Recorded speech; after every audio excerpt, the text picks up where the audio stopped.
Hi friends, ఎలా ఉన్నారు? బహుశా ఏంటంటే వీకెండ్ ఎంజాయ్ చేస్తూ ఉండుంటారు. చూడండి ఫ్రెండ్స్, చిన్నప్పటి రోజులు గుర్తొస్తూ ఉంటాయి. సండే రాగానే ఏ ప్లేస్లో ఉన్నా కూడా స్టోన్ బాయ్, జంగిల్ బుక్, ఇట్లా. మీలో ఎవరెవరికి ఏ ఫేవరెట్ ప్రోగ్రామ్స్ ఉన్నాయి సండే చిన్నప్పుడు? కామెంట్ సెక్షన్లో తెలియజేయండి. చూడండి ఫ్రెండ్స్, ట్రంప్ హిట్స్ చైనా. ఈ ఇష్యూ ఏంటి? చైనా మీద 100% ట్యాక్స్ అని చెప్పి అంటున్నారు. ఈ స్టేట్మెంట్తో యుఎస్ మార్కెట్లు ఎందుకు చిత్తమంటలోకి వెళ్ళాయి? ఆ విషయాల గురించి చూద్దాం. దాని ఇంపాక్ట్ మనకి నెక్స్ట్ వీక్ మన ఇండియన్ స్టాక్ మార్కెట్ మీద ఉంటుందా, లేదా దీవాళీ వీక్ బిఫోర్ కాబట్టి దీవాళీ ర్యాలీ కంటిన్యూ అవుతుందా? మరి ఈ రెండు విషయాల్ని బేరీజు వేస్తూ ఎనాలిసిస్ అనేది ఈ వీడియోలో డిస్కస్ చేద్దాం. అలాగే న్యూస్ అండ్ స్టాక్ ఎనాలిసిస్, ఈ స్టాక్ గురించి, ఫండాస్ గురించి ఎలా చూడాలి, ప్రోసు కాన్స్ ఏంటి అనేది డిస్కషన్ చేద్దాం. డిమార్ట్కి సంబంధించిన Q2 అప్డేట్ చూద్దాం. అలాగే TCSకి సంబంధించిన న్యూస్ అప్డేట్ ఉంది. లుపిన్కి సంబంధించిన ఇంపార్టెంట్ న్యూస్ అప్డేట్ ఉంది.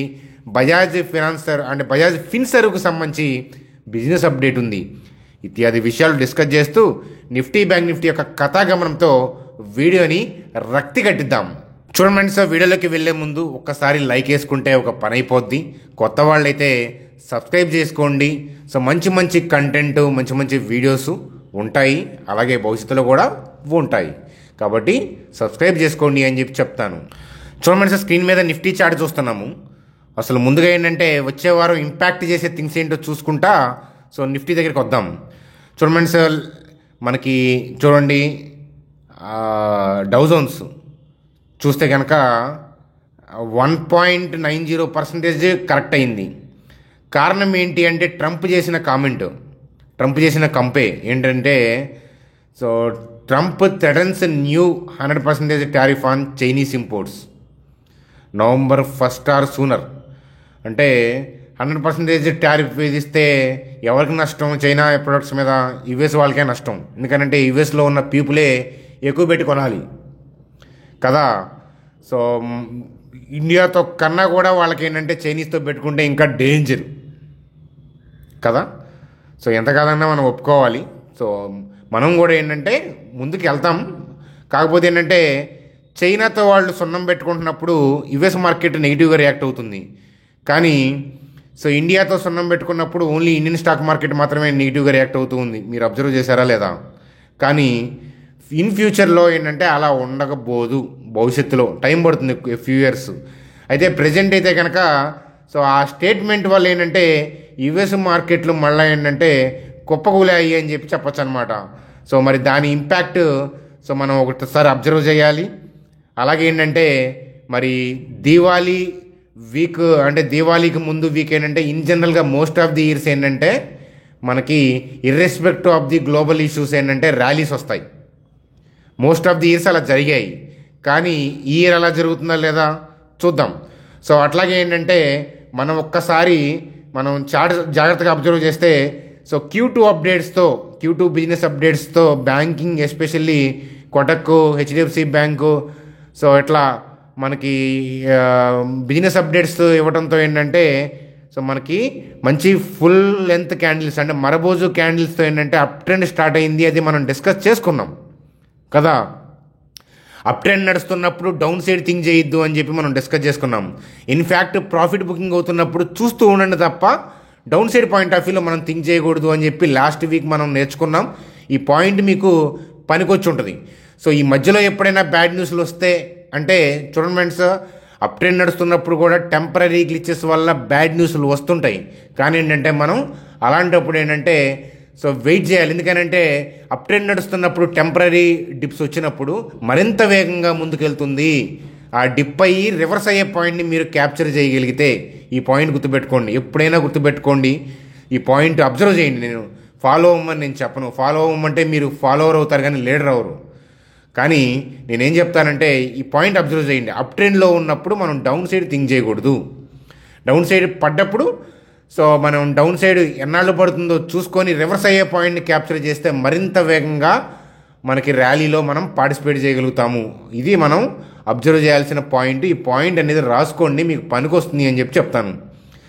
చూడండి ఫ్రెండ్స్, మరి సో ఇక్కడ డౌ జోన్స్ యొక్క థింగ్స్ వల్ల గిఫ్ట్ నిఫ్టీ డౌన్ అయింది.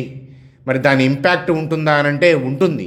కాకపోతే ఏంటంటే సో దీవాళీ ర్యాలీ సెంటిమెంట్ అనేది మనకి స్ట్రాంగ్గా ఉంటుంది. అట్లాగే ఏంటంటే టీసీఎస్ యొక్క రిజల్ట్స్ బాగున్నాయి. అలాగే ఏంటంటే నెక్స్ట్ వీక్ కూడా ఏంటంటే కొన్ని మెటల్ స్టాక్స్, బ్యాంక్స్, అలాగే ఐటీ కంపెనీస్ యొక్క రిజల్ట్స్ రాబోతున్నాయి. అవి కూడా స్ట్రాంగ్గా ఉండే అవకాశాలే పుష్కలంగా ఉన్నాయి. కాకపోతే ఏంటంటే ఈ యుఎస్ మీద అంటే ఈ యుఎస్ చైనా ఇష్యూస్ వల్ల జరిగే గ్లిచ్ అనేది టెంపరీగా 1-2 డేస్ ఉంటుంది అని నేను చెప్పను. ఎందుకనంటే ఏదైనా కానీ మన అనాలిసిసే కానీ క్యాండిల్లో కనిపించినంత వరకు ఏంటంటే మనం వెళ్ళకూడదు. సో మనం ఏంటంటే జాగ్రత్తగా ఏంటంటే మండే మార్కెట్ కనుక మనకి గ్యాప్ డౌన్ అయిందనుకోండి. చూడండి గిఫ్ట్ నిఫ్టీ ఎక్కడ ఉంది, ఒకసారి గిఫ్ట్ నిఫ్టీ చూద్దాం. గిఫ్ట్ నిఫ్టీ 25,205లో క్లోజ్ అయింది.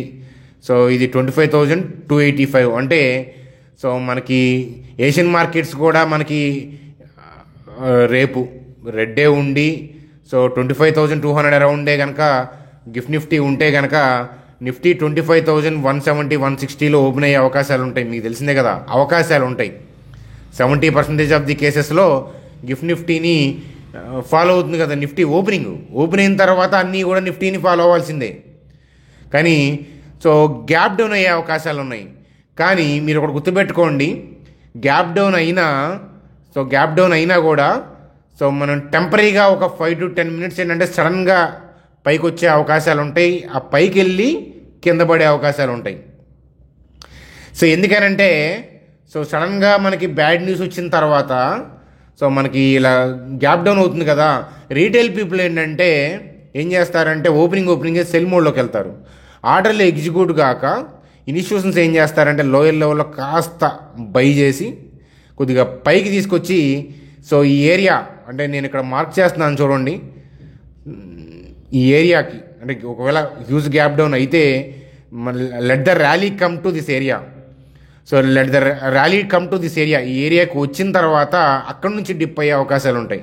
మీరు కనుక 20 minutes నుంచి 40 minutes అబ్జర్వ్ చేస్తే గ్యాప్ డౌన్ అయ్యి ర్యాలీ వస్తే కనుక హైయర్ లెవెల్ నుంచి డిప్ అయ్యే అవకాశాలు ఉంటాయి. దాన్ని క్యాప్చర్ చేయండి. ఇది ఇంట్రాడేలో అబ్జర్వ్ చేసేవాళ్ళు దాన్ని అబ్జర్వ్ చేయండి. అదనమాట. నేను కూడా లైవ్లో అవైలబిలిటీ ఉంటాను, చూపిస్తాను మీకు, కాన్సెప్ట్ని నేర్పిస్తూ ఉంటాను. దాన్ని అబ్జర్వ్ చేయండి. అంటే గ్యాప్ డౌన్ అయ్యి లెట్ ద ర్యాలీ కమ్ అంటే తల ఎగరేయనియండి నరకటానికి అని చెప్తాను. దట్టు ఇంట్రాడే పాయింట్ ఆఫ్ వ్యూలో స్మాల్ అబ్జర్వేషన్ కోసం చెప్తున్నాను. అదనమాట. మీరు చూస్తారని నేర్చుకుంటారని, అంతేగాని ట్రేడ్ చేస్తారని నేను చెప్పట్లేదు. అర్థమవుతుందా? సేమ్ థింగ్ ఏంటంటే సో ఈ అప్ ట్రెండే ఈ యుఎస్ థింగ్స్ వల్ల ఏంటంటే టెంపరీగా 1-2 days పడచ్చు. దాన్ని మనం చూడాలి. అది రేపు కన్ఫర్మ్ చేసి రేపు ఈవినింగ్ కూడా మీకు చెప్తాను ఫర్దర్గా థింగ్ ఏంటి అనేది. అయితే broad picture of the Indian stock market down సైడ్కి వెళ్ళే అవకాశాలు తక్కువ. ఈ ఇష్యూ వల్ల మనం అంటే మనకున్న స్ట్రెంత్ Q2 అప్డేటు, అలాగే దీవాళీ బొనంజా ఎట్లాంటి థింగ్స్, అలాగే ఏంటంటే IPO హంగామా ఉంది. ఇవన్నిటినీ వదిలేసి మనం డేలా పడిపోతాం, మళ్ళీ డౌన్ సైడ్కి వెళ్తాము అనేది నేను అనుకోవట్లేదు. డౌన్ సైడ్కి వెళ్ళటం వేరు, డౌన్ ట్రెండ్ వేరు. డౌన్ సైడ్ అంటే 1-2 days ఉండొచ్చు ఈ ఇష్యూ వల్ల. కానీ ట్రెండ్ డౌన్ సైడ్కి వెళ్ళేలాగా అంటే గట్టిగా కిందకి వెళ్ళే ఉద్దేశంతో కిందకి మూవ్ అయ్యే థింగ్ అయితే కనుక ఉండకపోవచ్చు అని నేను అనుకుంటున్నాను. ఎందుకంటే ప్రోస్ చెప్పాను, Q2 అప్డేట్స్ స్ట్రాంగ్ ఉన్నాయి. అలాగే Q2 ఎర్నింగ్ టీసీఎస్ కూడా బాగానే ఉంది. అలాగే రాబోయే రిజల్ట్స్, అలాగే IPO హంగామా ఉంది, దీవాళీ హంగామా ఉంది. ఇవన్నీ ప్లస్లు అయితే మైనస్ ఏంటి అని అంటే ట్రంప్ గాడు చేస్తున్న కంపు. అదనమాట. సో అయితే మంచిగా ర్యాలీ లాస్ట్ వీక్ వచ్చింది కాబట్టి couple of trading sessions let the market fall down some extent. So నేనేమంటానంటే మంచి స్వింగ్ కోసం వెయిట్ చేయాలంటే ఈ లోస్ కోసం వెయిట్ చేయండి అని అంటాను. సో నేను మార్క్ చేస్తున్న లెవెల్స్ ఉన్నాయి చూసారా. సో ఈ ట్రంప్ కంపు వల్ల ఈ లోస్కి వస్తే కనుక ఇక్కడ నుంచి పైకి టర్న్ అవుతుందేమో, ఆ స్వింగ్ని క్యాప్చర్ చేసే ప్రయత్నం అనేది, అబ్జర్వేషన్ అనేది చూడండి అంటాను. నేను అలా ప్లాన్ చేస్తాను. సో ఇంట్రాడే పాయింట్ ఆఫ్ వ్యూలో అయితే కనుక గ్యాప్ డౌన్ అయితే లెట్ ద ర్యాలీ కమ్, పైకి వెళ్ళిన తర్వాత పైనుంచి మళ్ళీ నరికే అవకాశాలు ఉంటాయి. అర్థమవుతుందా? కాబట్టి ఇలా చేయండి. అది కాబట్టి ఓవరాల్గా అప్ ట్రెండే. ఈ ఇష్యూ వల్ల 1-2 days గ్లిచ్ ఉండొచ్చు అనేది అంచనా. ఆ గ్లిచ్ కూడా ఇమీడియట్గా గ్యాప్ డౌన్ అయితే కనుక ఆ పాయింట్ ఆఫ్ వ్యూలో అబ్జర్వ్ చేయకుండా let the rally come, rally వచ్చిన తర్వాత కింద పడుతుందో ఏమో ఒకసారి చూడండి హైయర్ లెవెల్ నుంచి. చూడండి ఫ్రెండ్స్, నేను చెప్పిన పాయింట్స్ మీ అబ్జర్వేషన్ మొత్తం కూడా చాలా చాలా ఇంపార్టెంట్. మన ఛానల్ని ఒక 6 months చూస్తే తప్ప మీకు నేను చెప్పే కాన్సెప్ట్స్ అంత ఈజీగా అర్థం కావు. ఒక్కసారి ఎక్కితే కనుక తలకి విషం ఎక్కినట్టు ఎక్కుద్ది అదనమాట. సో అంతేగాని బ్లైండ్గా ఒక నెంబర్ని బేస్ చేసుకొని అది సపోర్ట్ అండ్ రెసిస్టెన్స్ అని ప్రపంచం మొత్తం అలాగే వెళ్తుంది. సపోర్ట్, రెసిస్టెన్స్, అలాగే moving averages, Fibonacci retracements, Gann square analysis, ఇట్లా ట్రెడిషనల్ లాజిక్స్ ఉంటాయి. ఇచిమోకి, క్లౌడ్ అని ఇట్లా మీలో చాలామంది తెలిసే ఉంటాయి, బ్రేక్అవుట్లు అని ఇట్లాంటివి. కానీ నేను మ్యాక్రో డేటాని మార్కెట్ సెన్స్ని మ్యాప్ చేసుకుంటా ట్రేడ్ చేస్తేనే సక్సెస్ అనేది నా పాయింట్ ఆఫ్ వ్యూ. అదనమాట నా అబ్జర్వేషన్. మీరు కూడా అబ్జర్వ్ చేయండి అని చెప్పి చెప్తాను. కాబట్టి మనం అందరం కలిసి రేపు అబ్జర్వ్ చేద్దాం. ఒకసారి లైక్ వేసుకోండి, కలిసి అబ్జర్వ్ చేద్దాం. వీడియోని లైక్ వేసుకోండి అని చెప్పి చెప్తాను. చూడండి, వీడియో ఫర్దర్గా కంటిన్యూ చేసే ముందు, సో మీరు స్టాక్ మార్కెట్లో మీరు కూడా ఇన్వెస్ట్మెంట్ చేద్దాం అనుకుంటున్నారా? ఈటీఎఫ్లు కానీ, స్టాక్స్ కానీ, ఇట్లా మ్యూచువల్ ఫండ్స్లో కానీ చేసుకోవాలి అని అంటే మీకు ట్రేడింగ్ డీమ్యాట్ అకౌంట్ ఉండాలి. ట్రేడ్ చేయాలి, ఇన్వెస్ట్మెంట్ చేయాలి అని అంటే.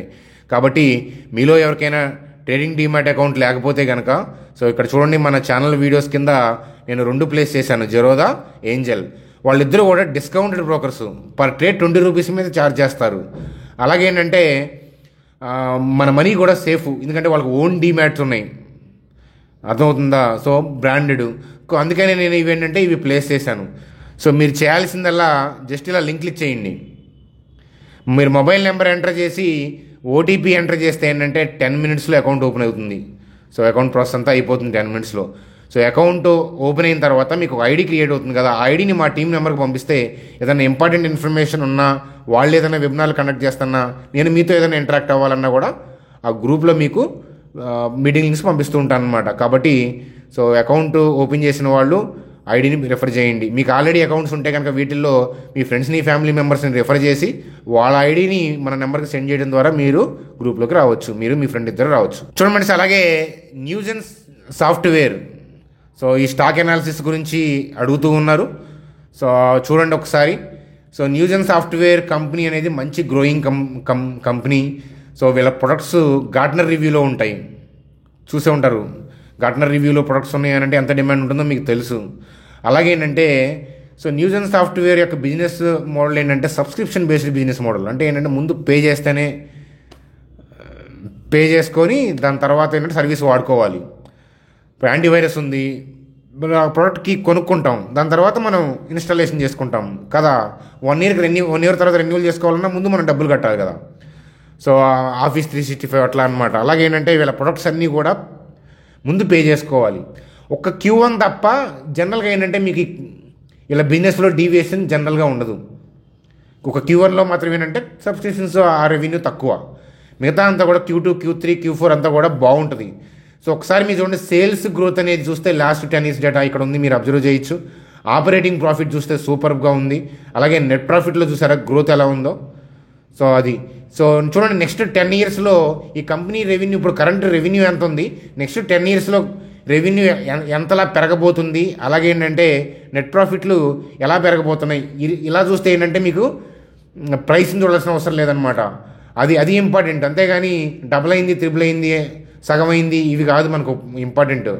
సో కంపెనీ 10 yearsలో ఎంత రెవెన్యూ జనరేట్ చేయగలుగుతుంది, మేనేజ్మెంట్ గైడ్లైన్స్ని చూడండి, వాళ్ళ ఇంటర్వ్యూలు చూడండి. సో అవి ఇంపార్టెంట్. అలాగే రేటింగ్ అప్డేట్స్ కానీ, లేకపోతే ఇట్లా మీరు స్క్రీన్లోకి వెళ్ళినా కింద ఉంటాయి అన్నమాట. ఇది కంపెనీస్ గురించి అనాలిసిస్లు, రకరకాల రేటింగ్ ఇచ్చేసి ఉంటారు. వాళ్ళు రిస్క్ ప్రొఫైల్ అవన్నీ మాట్లాడతారు. సో అవన్నీ ఒకసారి చూడండి అనమాట, అవన్నీ కూడా మీకు పనికొస్తాయి. సో అట్లాగే చూడండి, ఇక్కడ బ్యాలెన్స్ షీట్ చూస్తే కనుక మనకు క్యాష్ ఉంది, రిజర్వ్స్ ఉన్నాయి, అంటే అలాగే డెట్ ఫ్రీ కంపెనీ. సో చూడండి, డెట్ ఈక్విటీ చూసినా కూడా డెట్ ఫ్రీ కంపెనీ మీకు కనిపిస్తూ ఉంది ఈజీగా. అలాగే stock price to earning. So Newgen software లాంటి అంటే కంపెనీ ఏంటంటే 35, 32 ఇట్లా పీఈలో దొరకడం, 38 ఇట్లా పీఈలో దొరకడం అనేది కొంచెం రేర్ అనమాట. అది ప్లాన్స్ అవన్నీ కూడా మనం స్టడీ చేసాం. సో మీరు కూడా స్టడీ చేయండి అని చెప్పి చెప్తానమాట. సో కాబట్టి ఒక లొకేషన్ చూడండి, ప్రోస్ కాన్స్ చూడండి అని చెప్పి చెప్తాను. కాన్స్ ఏంటి అంటే at present cons point of వ్యూలో ఏంటంటే ఐటీ సెక్టర్కు ఉన్న ఇబ్బందులు, ట్రంప్, అలాగే ఏంటంటే మన అన్ఎక్స్పెక్టెడ్, మనం ఊహించని ఏదైనా అన్ఎక్స్పెక్టెడ్ థింగ్స్ ఏదైనా జరిగితే అవి డ్యామేజ్ చేయొచ్చు. కాబట్టి చూసుకుంటూ ఉండాలి. అది అంటే బిజినెస్ పాయింట్ ఆఫ్ వ్యూలో చెప్తున్నాను. అది అంతేగాని స్టాక్ పడిపోయింది, ట్రంప్ ఏదో అరిశాడు, ఇట్లాంటివన్నీ కూడా టెంపరీ థింగ్స్. అర్థమవుతుందా? ఈ భూమి ట్రంప్ లాంటి వాళ్ళని ఎంతమంది చూసుంటుంది, మన లాంటి వాళ్ళని ఎంతమంది చూసుంటుంది భూమి. కాబట్టి ఏంటంటే ఎవ్రీథింగ్ టెంపరీ, మన లైఫే టెంపరీ కదా. కాబట్టి ఇష్యూస్ అన్నీ స్టాక్ మార్కెట్లో టెంపరీ. వాళ్ళు ఏదైనా మోసం చేస్తే, ఫ్రాడ్ చేస్తే అట్లాంటివి మనం చూడాలి తప్ప ఈ టెంపరీ గ్లిచెస్ కానీ ఇంకేదన్నా ఇతరత్ర థింగ్స్ కానీ గ్లోబల్గా things, war kind of things ఇట్లాంటి వాటి వల్ల మార్కెట్ పడ్డప్పుడు భయపడద్దు. అదనమాట కదా. ఎన్నో రెసిషన్స్ని మింగేసింది స్టాక్ మార్కెట్ కదా, మింగేసి తొక్కేసి పైకి వచ్చింది. కాబట్టి ఆలోచించండి అని చెప్పి చెప్తాను. సో అది ఫ్రెండ్స్, ఇప్పటిదాకా మన ఛానల్ వీడియో ఇక్కడ దాకా ఓపిక్గా చూశారంటే నచ్చుంటుంది. కాబట్టి ఏంటంటే సబ్స్క్రైబ్ చేయండి కొత్త వాళ్ళు. చూడండి, అలాగే బజాజ్ ఫిన్సర్వ్కి సంబంధించి బజాజ్ జనరల్ ఇన్సూరెన్స్ పేరు మార్చారని మనమే డిస్కస్ చేసుకున్నాం కదా. సో పేరు మార్చారు. అలాగే ఏంటంటే బిజినెస్ అప్డేట్ చూడండి, ఇక్కడ జనరల్ ఇన్సూరెన్స్ ప్రీమియం ఎట్లా ఉంది అనేది ఇక్కడ అనిపిస్తూ ఉంది. అలాగే Bajaj life insurance total business ఎలా ఉందంటే మంచి అప్డేటే ఇచ్చారు, అది చూడండి. చూడండి, అలాగే డీమార్ట్కి సంబంధించి రెవెన్యూ ఇయర్ పాయింట్ ఆఫ్ వ్యూలో మనకి YoY 15.4% రెవెన్యూ గ్రోత్ ఉంది, బాగానే ఉంది. నెట్ ప్రాఫిట్ 5.1% గ్రోత్ ఉంది. సో చూడండి, డీమార్ట్కి ఉన్న అడ్వాంటేజ్ ఏంటి అని అంటే మిడిల్ క్లాస్. ఆన్లైన్ నుంచి హెవీ కాంపిటీషన్ ఉన్నా కూడా మిడిల్ క్లాస్ వాళ్ళు ఏంటంటే ఎక్కువగా డీమార్ట్కే వెళ్తారు, అన్నీ దొరుకుతాయి కదా. సేమ్ థింగ్ ఏంటంటే మనం ఆన్లైన్లో పెట్టుకొని వెయిట్ చేయాల్సిన కాకుండా కొన్ని ఐటమ్స్ ఇమీడియట్గా మనకు కావాలన్నప్పుడు ఏం చేస్తాం, మనం వెళ్ళిపోతాం కదా. ఇప్పుడు అఫ్కోర్స్ హైదరాబాద్ లాంటి సిటీలో అంటే జెప్టో ఇట్లాంటివి వచ్చినాయి అనుకోండి, అన్ని చోట్ల అంత ఫాస్ట్ అవైలబిలిటీ లేదు కదా. సో అది సేమ్ థింగ్ ఏంటంటే ఈ ఆన్లైన్ సెగ్మెంట్లో కూడా వీళ్ళు కూడా మంచిగా చొరవ చూపించుకుంటా మంచి గ్రోత్ కనబరిస్తే ఏంటంటే భవిష్యత్తు ఉండే అవకాశాలు, ఇంకా బాగా భవిష్యత్తు ఉండే అవకాశాలు ఉంటాయి. ఇట్లాంటి విషయాలను మనం చూస్తూ ఉండాలి, ఇవి చూడాలి ఇంపార్టెంట్. అంతేగాని ట్రంప్ ఏదో కేకేశాడు, డిమార్ట్ పడిపోయింది, దానివల్ల ఉపయోగం ఉండదు. చూడండి, అలాగే TCSకి సంబంధించి 5,000 న్యూ జాబ్స్ ఇన్ UK అంట. So AI hub in London. ఉన్న వాళ్ళని మాత్రం బిగుతారు కానీ కొత్త వాళ్ళకి జాబ్స్ ఇస్తామని చెప్పి. చూడండి ఫ్రెండ్స్, ఇది దీని గురించి అంటే ఇవన్నీ కూడా బెనిఫిటే, నేను కాదని అని అంటలేదు. సో కంపెనీ పాయింట్ ఆఫ్ వ్యూలో ఏంటంటే ఎంప్లాయీస్ పాయింట్ ఆఫ్ వ్యూలో ఇబ్బంది పడ్డారు లే ఆఫ్స్ వల్ల, కానీ కంపెనీ మాత్రం లే ఆఫ్స్ వల్ల ఏంటంటే మార్జిన్స్ని ఇంప్రూవ్ చేసుకుంది. అలా TCS రిజల్ట్స్ అలా వస్తున్నాయి అంటే వీళ్ళు ఏంటంటే ఎంప్లాయీస్ని లే ఆఫ్ చేసి మార్జిన్లు మెయింటైన్ చేసుకొని లాభాలు మెయింటైన్ చేశారనమాట. అదనమాట. యాజ్ ఏ అనలిస్ట్గా ఏంటంటే ఇలాంటి థింగ్స్ ఓకే, నచ్చుతాయి. కాకపోతే ఏంటంటే మనం సాటి ఉద్యోగులే జాబులు పోతుంటే మనకి బాధే కదా. సో అదనమాట, మానవత్వం కోణంలో మనం చూడాలి. సరే, ఏది ఏమైనా కూడా TCS సంబంధించిన అప్డేట్గా చూడండి, దేన్ని దానిగా చూడాలిగా మనం. చూడండి, అలాగే లుపిన్కి సంబంధించిన అప్డేటు. సో మనం డిస్కస్ చేసుకున్నాం కదా న్యూ మ్యానుఫ్యాక్చరింగ్ ఫెసిలిటీ న్యూ జెర్సీలో అని చెప్పి. సో దానికి సంబంధించి ఏంటంటే pre approval inspection with only 1 observation అంట. సో USFDA మన అది దానికి సంబంధించి 1 అబ్జర్వేషన్ అంటే ఆల్మోస్ట్ అయిపోయినట్లే. కాబట్టి ఏంటంటే ఇది కూడా పాజిటివ్ థింగ్, ఎందుకంటే ఈ మ్యానుఫ్యాక్చరింగ్ యూనిట్ ద్వారా ఏంటంటే రెవెన్యూ జనరేట్ చేయగలుగుతుంది, పెంచుతారు వాళ్ళు. కాబట్టి ఫర్దర్గా ఏంటంటే కంపెనీ లాభాలు ఇంకా పెంచుకునే అవకాశాలు ఉన్నాయి. కాబట్టి వీటన్నిటిని ఊహించి స్టాక్ ఇప్పటి నుంచే పెరగడం స్టార్ట్ అవుతుంది. కాబట్టి జాగ్రత్తగా అబ్జర్వ్ చేయండి. చూడండి, అలాగే బ్యాంక్ నిఫ్టీ కూడా ట్రంప్ చేసే కంపు వల్ల, ఈ థింగ్స్ వల్ల టెంపరీగా గ్లిచ్ అయితే బాగుండని అనుకుంటున్నాను. ఎందుకంటే ఇక్కడ గ్యాప్ ఉంది చూసారా, ఈ గ్యాప్. సో ఈ గ్యాప్లో ఏంటంటే బై ఆర్డర్స్ పెండింగ్లో ఉంటాయి, అంతే కదా. సో ప్రీ మార్కెట్లో ప్రీవియస్ క్లోజింగ్ దగ్గర బై ఆర్డర్స్ ఉంటేనే కదా ఇలా గ్యాప్ అప్ అయ్యేది. సో గ్యాప్ అప్ అయినా కూడా మంచి డిమాండ్తో ర్యాలీ అయ్యింది. అంటే ప్రీ మార్కెట్లో ప్లేస్ చేసిన ఆర్డర్స్ అన్నీ ఫిల్ అవ్వలేదు. కాబట్టి ఎప్పుడైతే మార్కెట్ మళ్ళీ రీట్రేస్ అవుతుందో సో ఈ ఏరియాలో ఆర్డర్లు ఫిల్ అవుతాయి. కాబట్టి ట్రంప్ US మార్కెట్ గ్లిచెస్ వల్ల టెంపరీగా కనుక నిఫ్టీ బ్యాంక్ నిఫ్టీ డిప్ అయితే డిప్ కోసం వెళ్ళొద్దు పొజిషనల్గా. అది ఇంట్రాడేలో ఓకే, పొజిషనల్గా డిప్ కోసం వెళ్ళటం అనేది సేఫ్ కాదని చెప్తాను. ఎందుకంటే బ్రాడ్ పిక్చర్ అప్ సైడ్ ఉంది, దివాళీ ఉంది మనకి ముందు, అది గుర్తుపెట్టుకోండి. ఎందుకంటే టూ డేస్ గుర్తుపెట్టుకుంటారు, దాని తర్వాత ట్రంప్ చైనా ఇష్యూని మన ఇండియన్ స్టాక్ మార్కెట్ మర్చిపోయే అవకాశాలు ఉంటాయి. ఎందుకంటే మనకు సంబంధించింది కాదు కాబట్టి. ఇలా చూడండి పాయింట్స్ని, మ్యాక్రో డేటాని ఎలా మ్యాప్ చేస్తానో చూడండి. కాబట్టి టెంపరీగా గ్లిచ్ వస్తేనే బాగుండు, కంటిన్యూగా డైలీ పైకి వెళ్ళడం కూడా మంచిది కాదు, ఆరోగ్యం కాదు అది. సో అట్స్ ఏ హెల్దీ గ్రోత్ మార్కెట్కి. సో టెంపరీ థింగ్స్ వల్ల గ్లిచ్ వచ్చి ఇక్కడ నుంచి రివర్స్ అయితే ఆ స్వింగ్ని క్యాప్చర్ చేసే ప్రయత్నం చేయండి, కళ్ళతో అబ్జర్వ్ చేసే ప్రయత్నం చేయండి. కాబట్టి I'm waiting for the dip అంటాను, waiting for the dip. That does not mean so I don't involve in the dips. అర్థమవుతుందా? ఏదన్నా డిప్ పాయింట్ ఆఫ్ వ్యూలో చూస్తేనే ఇంట్రాడే వరకే అది. దట్టు ఇక్కడ ఇష్యూ వల్ల గ్యాప్ డౌన్ అయ్యి ర్యాలీ అయ్యి పైనుంచి పడుతుంటే అప్పుడు ఇంట్రాడే పాయింట్ ఆఫ్ వ్యూలో థింక్ చేస్తాను అబ్జర్వేషన్ని. అంతేగాని అప్ ట్రెండ్ ఉన్నప్పుడు నేను డౌన్ సైడ్ థింక్ చేయను. అర్థమవుతుందా? అదనమాట కదా. సో అది ఫ్రెండ్స్ మనకి బ్యాంక్ నిఫ్టీ అనాలిసిస్. నేను చెప్పేది కొంచెం ఆడ్గా డిఫరెంట్గా ఉన్నట్టు ఉంటుంది, కానీ అది యూనిక్. ఆ విషయం మీకు సూనర్ అర్థమవుతుంది అని చెప్తాను. అది ఫ్రెండ్స్ మనకి ఈరోజు వీడియో. మీ అభిప్రాయాలు కామెంట్ సెక్షన్లో తెలియజేయండి. Bye friends, good day.